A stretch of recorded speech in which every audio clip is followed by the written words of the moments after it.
আপনি কি জানেন জীবনের সবচেয়ে বড় সুখ টাকা পয়সা বা বড় স্বপ্নে নয়, বরং অল্পতেই সন্তুষ্ট থাকার মধ্যে সুখ লুকিয়ে আছে। যে মানুষ যত কম চাওয়া নিয়ে বাঁচতে শেখে সে তত বেশি মানসিক শান্তি খুঁজে পায়। আসসালামু আলাইকুম গাইস, কেমন আছেন সবাই? আশা করি মহান আল্লাহ তাআলার অশেষ রহমতে সবাই অনেক ভালো আছেন। স্বাগতম জানাচ্ছি আমার নতুন আরেকটি ভিডিওতে। আজকে সকাল থেকে এই ভিডিওটা স্টার্ট করেছি।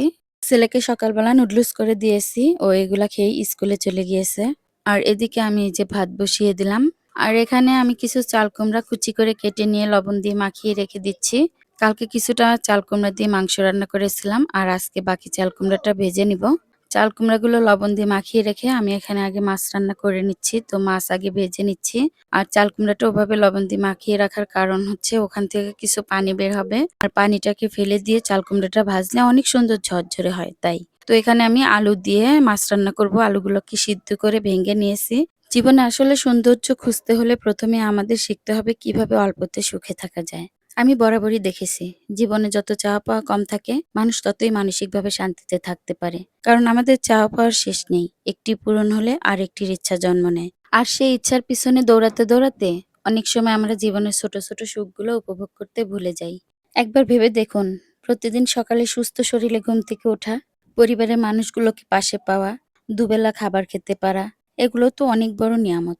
অথচ আমরা অনেক সময় এগুলোর জন্য আল্লাহর কাছে শুকরিয়া আদায় করতে ভুলে যাই। মহান আল্লাহ তাআলা আপনাকে যা দিয়েছেন তা হয়তো অন্য অনেক মানুষের স্বপ্ন। তাই অন্যের জীবন দেখে আফসোস না করে নিজের জীবনের নিয়ামতগুলোর দিকে তাকান। বিশ্বাস করুন, তখন মনটা অনেক হালকা লাগবে। সুখ সব সময় অনেক টাকা বা বড় বাড়িতে থাকে না। সুখ লুকিয়ে থাকে কৃতজ্ঞতার মধ্যে, পরিবারের হাসি মুখে আর প্রিয় মানুষদের সঙ্গে কাটানো ছোট ছোট মুহূর্তগুলোর মধ্যে।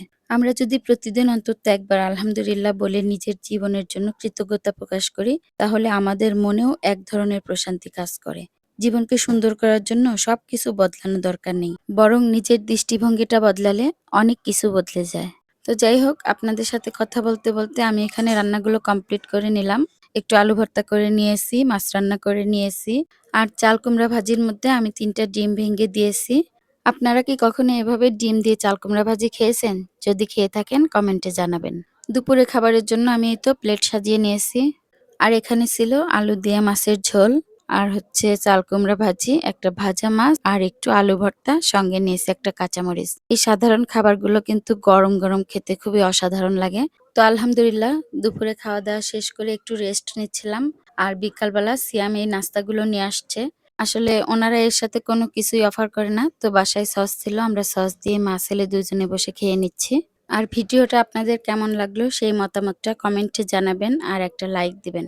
আর যদি বেশি ভালো লাগে তাহলে একটু শেয়ার করে দিবেন।